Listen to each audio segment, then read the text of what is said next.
Mospet, Muslim Daily Outfit. Kita memberikan selamat kepada orang-orang yang mereka punya keyakinan bahwasanya Nabi Isa itu adalah anak Tuhan. Maka seakan-akan kita memberikan kepada mereka ucapan selamat telah berbuat syirik kepada Allah. Semangat para generasi muda ini yang bergelora ini harus dibungkus dengan ilmu, dibangun di atas pondasi ilmu. Jadi dia inginkan perbaikan, justru dengan cara yang salah, akhirnya memunculkan kerusakan yang lebih besar dari itu. Ya benar, Allah Ta'ala Maha Pengampun. Namun jangan ini dijadikan argumentasi untuk kita berbuat kesalahan. Mereka menjaga Allah Ta'ala ketika mereka di masa muda, Allah jaga mereka ketika mereka sudah tua. Innahum fityatun amanu bi rabbihim wa zidnahum huda. Assalamualaikum warahmatullahi wabarakatuh. Alhamdulillah nahmaduhu wa nasta'inuhu wa nastaghfiruh wa na'udzu billahi min syururi anfusina wa min sayyiati a'malina. May yahdihillahu fala mudilla lahu wa may yudlil fala hadiyalah. Asyhadu an la ilaha illallah wahdahu la syarikalah wa asyhadu anna Wasallam Nabi ba'da amma ba'du. Pemirsa rahmati Allah Subhanahu wa taala, kembali lagi kita dalam program Ngobrol Santai bareng Ustaz. Alhamdulillahirabbil alamin. Pada kesempatan kali ini kita sudah berada di satu lokasi yang Masya Allah suasananya sangat indah, kemudian angin sepoi-sepoi, yakni di Pantai Sasak di Pasaman Barat. Pemirsa Ngobrol Santai bareng Ustaz dimanapun berada, pada episode kali ini pembahasan kita yakni masih terkait dengan pemuda. Nah, kita sama ketahui bahwa masa pemuda bisa dikatakan sebagai masa keemasan. Nah, sebagaimana kita ketahui sifat dari emas itu adalah berkilau, kemudian berharga. Dan saat ini kita mengetahui salah satu produk dari emas itu adalah mata uang dinar ya. Nah, yang harganya, nilainya itu konstan gitu ya. Nah, namun jika dibandingkan dengan masa muda ini memang masa kejayaan. Namun tidak ada yang namanya konstan dan juga abadi. Pasti ada namanya masa tua. Nah, tentu di zaman seperti ini atau zaman fitnah yang kita kenal, masa muda ini sering kadang terlalaikan bagi sebagian pemuda. Karena nikmat yang Allah berikan seperti kesehatan dan juga masa atau waktu luang, sehingga pemuda ini rentan untuk berbuat maksiat. Nah, pada kesempatan kali ini, bagaimana cara kita untuk menjadi pemuda yang tangguh di zaman fitnah ini? Tentu akan kita kupas bersama guru kita, yakni Al-Ustadz Abu Zubair Al-Hawari, LCMA Fidallahu Ta'ala. Assalamualaikum Ustaz. Waalaikumsalam warahmatullahi wabarakatuh. Masya Allah. Gimana kabar Ustaz? Sehat-sehat? Alhamdulillah. Masya Allah. Sekarang perbincangan kita mengenai pemuda nih Ustaz. Nah. Masya Allah. Tentunya kita tahu Ustaz ya, sebagai yang Nayana sebutkan tadi, bahwa terkadang masa muda itu sering terlalaikan ya Ustaz. Dan juga sebagian pemuda mungkin sulit untuk bangkit seandainya mereka itu terpuruk dalam kemaksiatan gitu Ustaz. Nah, berbicara tentang pemuda Ustaz, Islam itu memandang pemuda itu bagaimana sih Ustaz? Mungkin itu pertanyaan pertama kita ke Ustaz Ustaz. Ya. Masya Allah. Baiklah. Alhamdulillahi wassalatu wassalamu ala rasulillah wa ba'd. Berbicara mengenai anak muda. Nah. Ya. Ini tentu pembicaraan yang sangat menarik sekali. Masya Allah. Karena dunia muda ini sebagaimana tadi yang antum sampaikan ya. Nah. Masa keemasan. Masa yang sangat penting dalam fase kehidupan manusia. Masa muda itu masa di antara dua kelemahan. Kelemahan ketika masih kecil, bayi, Allah ciptakan manusia dalam keadaan lemah. Kemudian Allah jadikan setelah kelemahan itu kekuatan. Kemudian Allah jadikan setelah kekuatan itu memba'di quwwatin dha'f. Dan ketuaan, kerentaan. Jadi dari ayat ini bisa kita pahami, dari makna ayat tadi, masa muda itu masa di antara dua kelemahan. Kelemahan waktu kecil dan kelemahan masa tua. Masa tua. Maka Islam memandang masa muda itu masa yang sangat penting. Oleh karena itu, baik Al-Quran maupun hadis-hadis Rasulullah SAW banyak menyebutkan tentang pemuda yang mengisyaratkan keutamaan-keutamaannya. Lihat sebagai contoh Ashabul Kahfi. Ya, Allah Subhanahu wa taala katakan di situ, innahum fityatun amanu birabbihim wazidnahum huda. Mereka adalah pemuda-pemuda yang beriman dengan Rabb mereka dan kami tambahkan petunjuk untuk mereka. Disebut pemuda dan dipuji oleh Allah Subhanahu wa taala karena masa muda mereka berguna. Mereka gunakan untuk membela akidah mereka, membela agama mereka, dan mereka mau berkorban untuk itu. Nah, banyak sekali contoh-contoh ayat-ayat yang mengisyaratkan bahwasanya masa muda itu masa yang sangat penting. Begitu juga hadis-hadis Rasulullah sallallahu alaihi wasallam. Banyak hadis-hadis kita dengar dengan seruan ya ma'syarus syabab. Begitu juga athar-athar dari salafus saleh. Bahkan di dalam hadis yang sahih sebagaimana yang kita ketahui, salah satu dari 7 orang yang kelak di hari kiamat mendapat naungan dari naungan Allah itu pemuda. Masya Allah. Disebutkan di dalam hadis Bukhari dan Muslim itu. Salah satunya wasyabun nasya'a fi ibadatillah. Pemuda yang tumbuh besar dalam beribadah kepada Allah Subhanahu wa taala, tumbuh dengan ketaatan, tumbuh dengan kebaikan, tumbuh di dalam agama ini. Dan ternyata dia salah seorang yang dicintai oleh Allah Subhanahu wa taala. Ini menunjukkan Islam memandang masa muda itu sebagai masa yang sangat penting. Apalagi ada athar dari sahabat juga yang mengatakan, atau dari salafus saleh, innamal khairu fi syabab. Sesungguhnya kebaikan itu ada pada pemuda.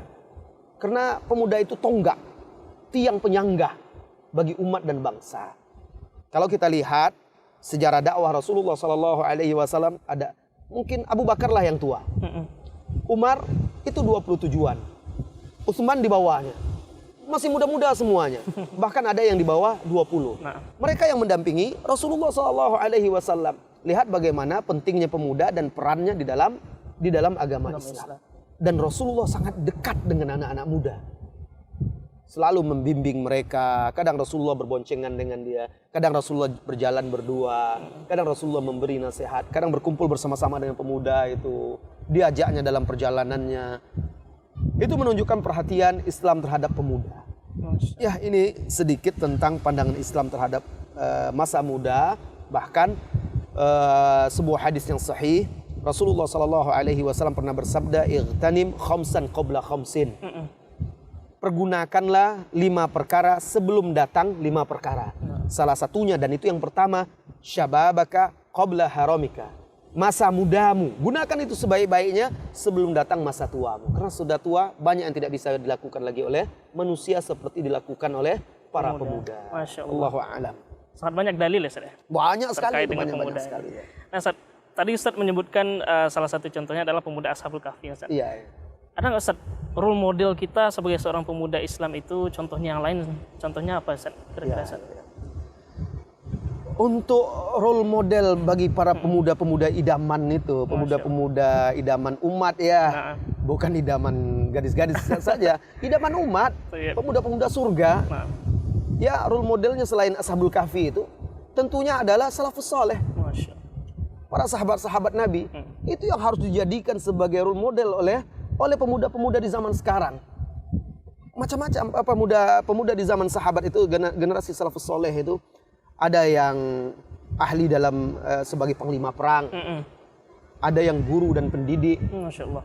Ada yang dai, ada yang ahli dalam bahasa, seperti sahabat Zaid bin Thabit ditugaskan oleh Rasulullah SAW untuk mempelajari bahasa Ibrani, ya, bahasa orang Yahudi.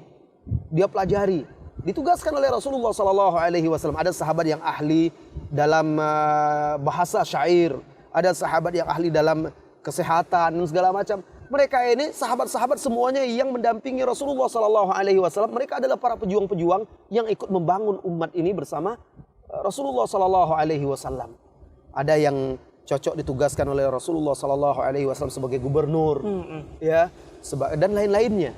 Nah, jadi mereka ini sebenarnya role model yang sudah lengkap. Kalau saja kita, para pemuda-pemuda di zaman sekarang mau menggali kehidupan mereka, lalu mengambil pelajaran-pelajaran lalu mereka serasikan dengan kehidupan sekarang, mana yang bisa mereka terapkan, insya Allah sangat berguna dan bermanfaat sekali. Banyak anak-anak muda sekarang, paling yang kenal sahabat itu mereka hanya nama-nama tertentu saja. Sahabat itu banyak yang anak-anak muda itu. Taunya Abu Bakar, Umar, Utsman, Ali. Khulafaur Rasyidin. Kalau ditanya 10 sahabat yang dijamin masuk surga, mungkin mereka tidak ingat lagi. Dan sahabat banyak lagi yang lainnya. Belum lagi pemuda-pemuda di zaman tabi'in. Ya, ada pemuda yang betul-betul taat, bahkan ada 70 orang pemuda dari kalangan Ansor, semuanya pemuda. Mereka ini para penuntut ilmu, para penghafal Al-Quran, mereka selalu bersama-sama di masjid Rasulullah SAW, lalu bekerja. Mereka bekerja juga. Nah, sampai akhirnya Rasulullah menugaskan mereka, mengirim mereka untuk mengajar atas permintaan beberapa suku yang akhirnya mereka gugur semuanya ya. Yang setelah itu Rasulullah berkunut. Ada di Sahih Bukhari kisahnya. Mereka pemuda-pemuda semuanya itu. Nah, jadi di sini banyak yang bisa kita contoh. Kita jadikan dia sebagai figur idola kita, model yang ingin kita seperti mereka. Nah, ya. Nah, ini yang perlu kita bangkitkan lagi, kita perkenalkan kepada masyarakat kita, khususnya anak-anak muda ini. Baik, Ustaz. Sedikit pertanyaan ringan mungkin ya, Ustaz. Ya. Terkadang orang mengatakan pemuda itu mungkin hanya yang kalangan remaja ya sampai umur 20 tahun gitu, Ustaz. Iya. Islam sendiri mengatakan pemuda itu batas umurnya sampai berapa sih? Siapa sih yang dikatakan pemuda dalam Islam itu saat itu? Baik. Begitu mulianya masa muda di dalam Islam sampai-sampai di dalam hadis disebutkan nanti manusia ketika yang masuk surga ya. Manusia ketika masuk surga, mereka dibangkitkan dan masuk ke dalam surga sebagai seorang pemuda yang di situ disebutkan amrod. Pemuda yang amrod itu dia belum lagi lebat jenggotnya.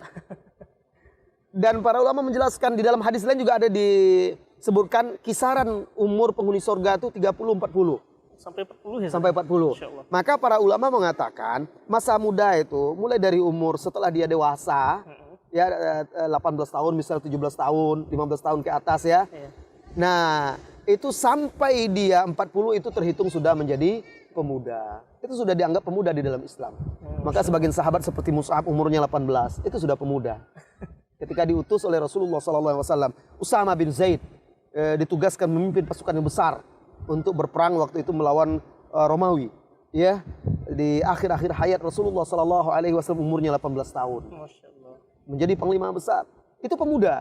Jadi pemuda itu mulai dari mereka dewasa dan rata-rata sahabat waktu itu ya paling kecil yang ikut bersama Rasulullah SAW dan dianggap anak muda waktu itu, pemuda itu umur 16 ke atas. Masya Allah. Karena waktu itu di bawah 16 mereka tidak boleh diikutkan dalam perang, dalam jihad. Nah, 16 ke atas mereka sudah diikutkan.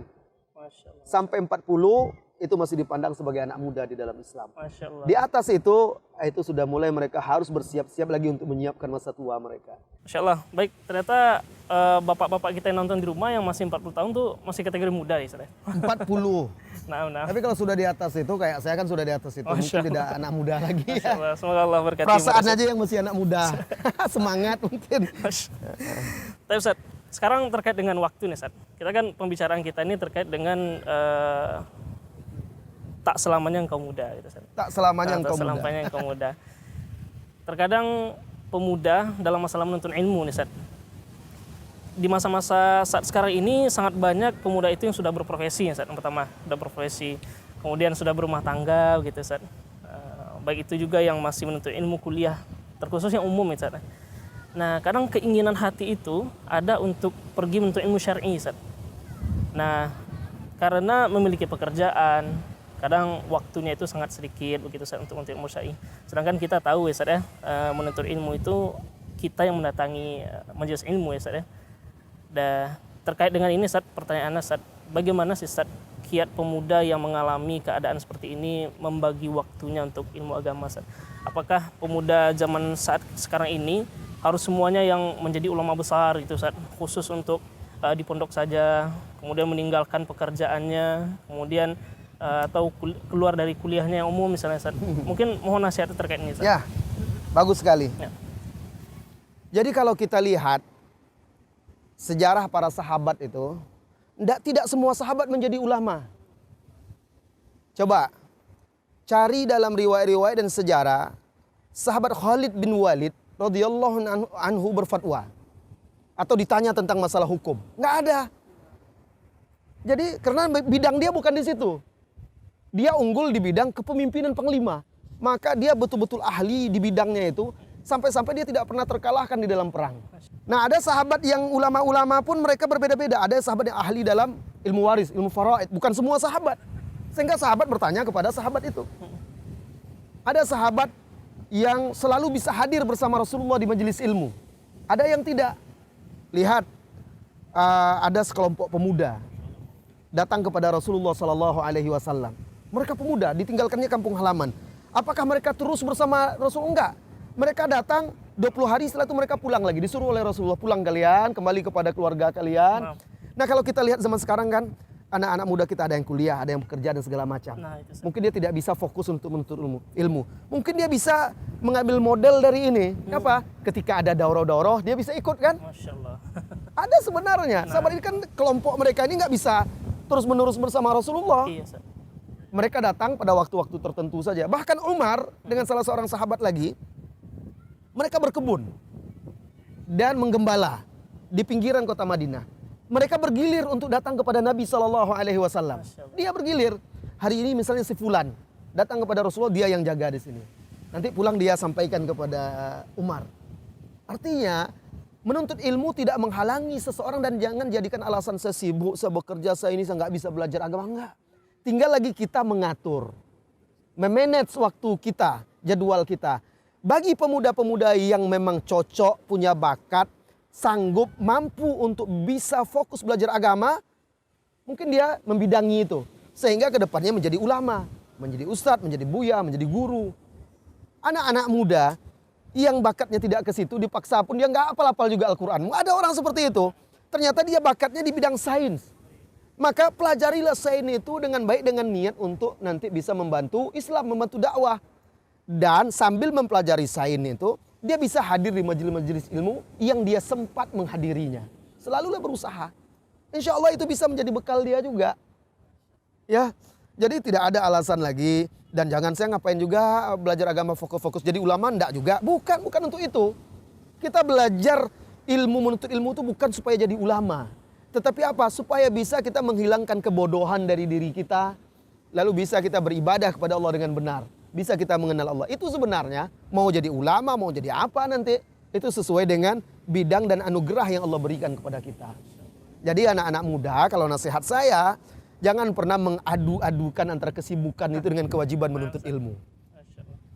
Jalankan kewajiban, jalankan kuliah itu, lalu tuntutlah ilmu. Nah, seperti kami misalnya. Kami dari dahulu, dari kecil memang sudah terarahnya ke sana. Sehingga membidangi itu pula, kami mungkin tidak pandai pula seperti kalian ini. Akhirnya kan bisa kita saling bersinergi, saling bekerja sama, saling bahu-membahu. Nah seperti itulah masyarakat waktu itu di zaman Rasulullah Sallallahu Alaihi Wasallam. Ada yang dia itu berfatwa, terkenal dengan fatwa-fatwa. Ada yang sahabat terkenal dengan riwayat hadisnya. Ada sahabat yang terkenal ilmu fikihnya. Ada sahabat yang terkenal sebagai panglima. Ada sahabat yang terkenal sebagai penyimpan rahasia Rasulullah. Ya, intelnya Rasulullah Sallallahu Alaihi Wasallam. Tahu dia orang-orang munafik siapa saja. Dan tempat Rasulullah menyimpan rahasia-rahasianya. Tidak semua sahabat. Sampai Umar saja tidak dia diberitahu. Kenapa? Rasulullah tahu dia yang paling tepat untuk itu. Nah, berarti apa? Ketika itu kehidupan sahabat itu mereka membidangi bidangnya masing-masing. Tetapi tujuannya sama. Itu wasilah mereka untuk beribadah kepada Allah dan menegakkan agama Allah. Masya Allah. Nasihat luar biasa tentunya. Iya.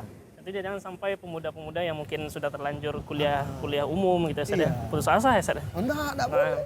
Enggak boleh putus asa. Tetap kuliah itu kalau bermanfaat untuk agama, lakukan. Belajar agama di luar itu kan bisa. Tadi Ustaz sedikit menyinggung tentang umur 40 nih, Ustaz. Ya. Nah, Ana pernah juga mendengar, Ustaz. Ternyata umur 40 ini memiliki rahasia itu, Ustaz. Iya, ada misterinya. Nah, tak ada nggak Ustaz kaitannya dengan fase sebelum umur 40 ini, Ustaz? Kira-kira rahasia umur 40 ini apa nih, Ustaz? Iya. Jadi fase-fase hidup manusia itu kan fase tufulah, fase kecil, waktu masih mungkin balita kata orangnya sebelum mumayyiz. Ya, tufulah, kemudian mulai masuk tamyiz, kemudian masuk bulugh, dewasa. Ya, tamyiz itu mulai dia masuk pendidikan dasar. Itu 7 tahun. Itu dalam sunnah memang umur segitu juga. Ya, mumayyiz itu. Kemudian setelah fase dewasa dia mulai masuk masa pemuda, marhalah syabab. Nah, setelah marhalah syabab ini berakhir di umur 40 tahun, mereka mulai masuk marhalah syaikhuhah, marhalah tua. Nah di fase-fase marhalah tua ini biasanya itu orang itu akan tergantung pada kebiasaan dia di masa muda. Kecuali yang orang-orang tentu yang diberi rahmat oleh Allah. Kalau masa mudanya terbiasa dia menyia-nyiakan waktunya, berbuat sia-sia, tidak berguna, 45 tahun ke atas sudah susah dia berubah. Bukan berarti tidak bisa berubah ya. Karena kan hidayah dari Allah Subhanahu wa taala, banyak orang tua juga berubah dapat hidayah, tapi sudah susah merubah kebaikan karakternya. Sudah pun dia hijrah bertobat, tapi kadang-kadang sulit. Masih tetap ada juga perilaku-perilaku yang tidak baik itu tersisa kepada dia. Kenapa? Karena kebiasaan-kebiasaan yang lama itu sudah mengakar pada diri dia. Nah, masa muda inilah masalah yang paling penting untuk menentukan bagaimana dia ke depannya. Oleh karena itulah sering dikatakan oleh para ulama, seseorang itu kalau sudah 40 tahunan ke atas itu sudah sulit diharapkan sudah berubah lagi. Bukan berarti tidak berubah. Ada orang yang beriman, ada yang tobat. Bahkan ada orang yang akhirnya menjadi ulama juga di usia tuanya. Tapi itu jarang. Itu jarang. Kebanyakan itu susah.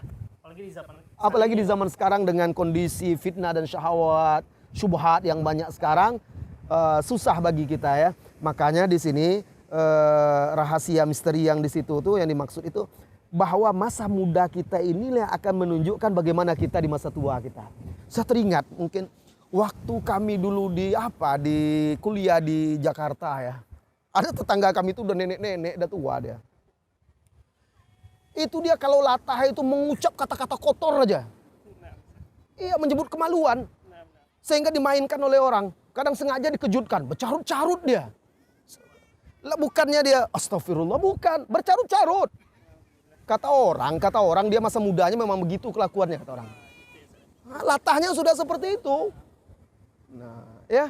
Jadi kami tanya kok begitu, sehingga preman-preman apa tuh menggoda dia seperti itu. Udah tua nenek-nenek, sengaja dikejutkan tuh ketawa orang. Yang diucapkannya kata-kata kotor. Bukan beristighfar, bukan berzikir, bukan menyebut Allah, tapi kata-kata kotor. Kenapa? Kebiasaan dia sebelumnya terbawa terus. Maka kita harus meminta kepada Allah ya, diberikan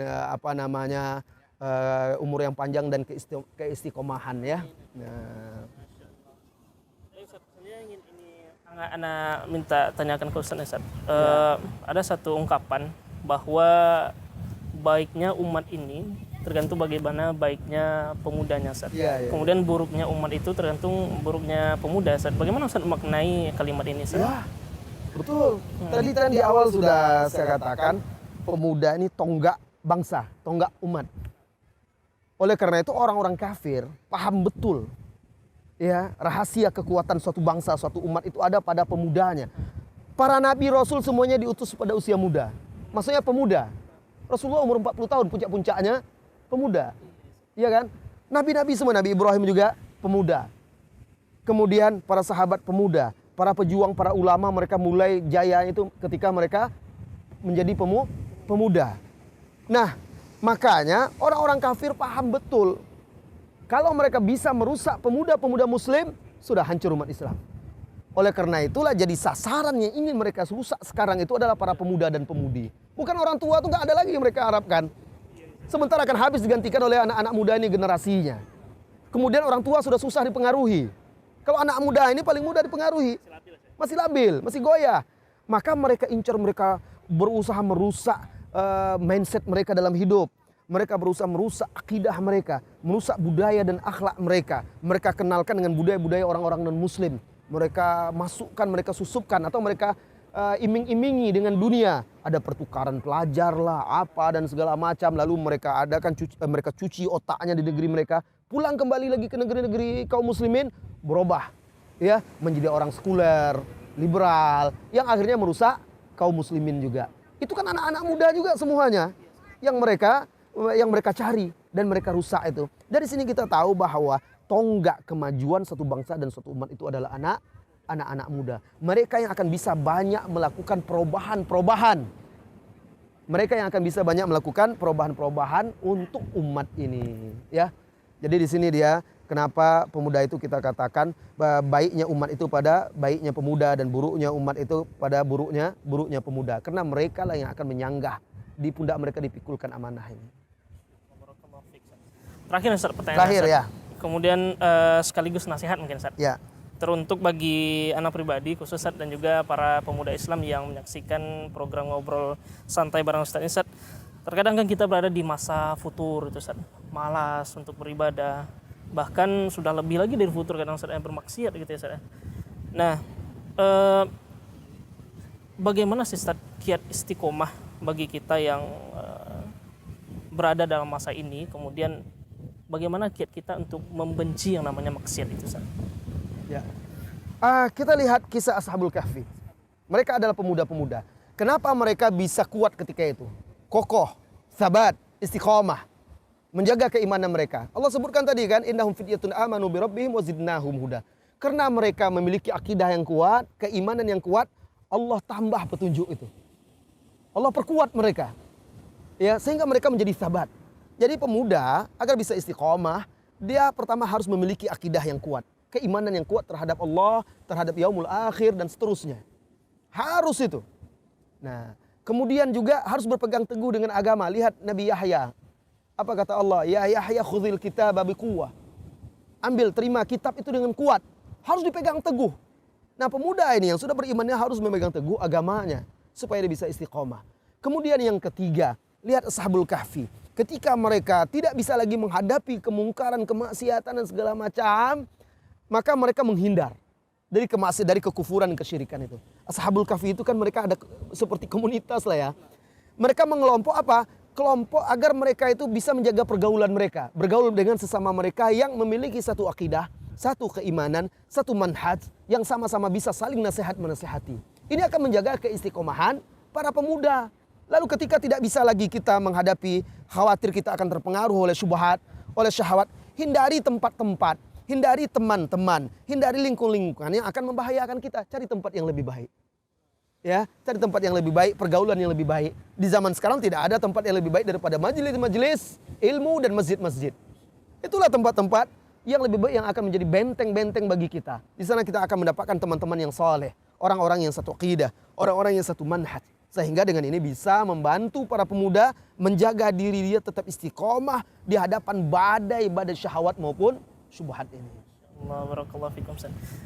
Baik pemirsa, ngobrol santai bareng Ustaz dalam hati Allah Subhanahu wa taala, dan tentunya sangat banyak nasihat yang telah kita terima dari Ustaz. Kita barakallahu fikum Ustaz sebelumnya Ustaz. Masya Allah. Ya. Semoga Allah SWT menjaga para pemuda dimanapun berada yang menyaksikan program ngobrol santai bareng Ustaz. Bisa kita ambil poin bahwasanya masa muda itu memang tak selamanya ya Ustaz.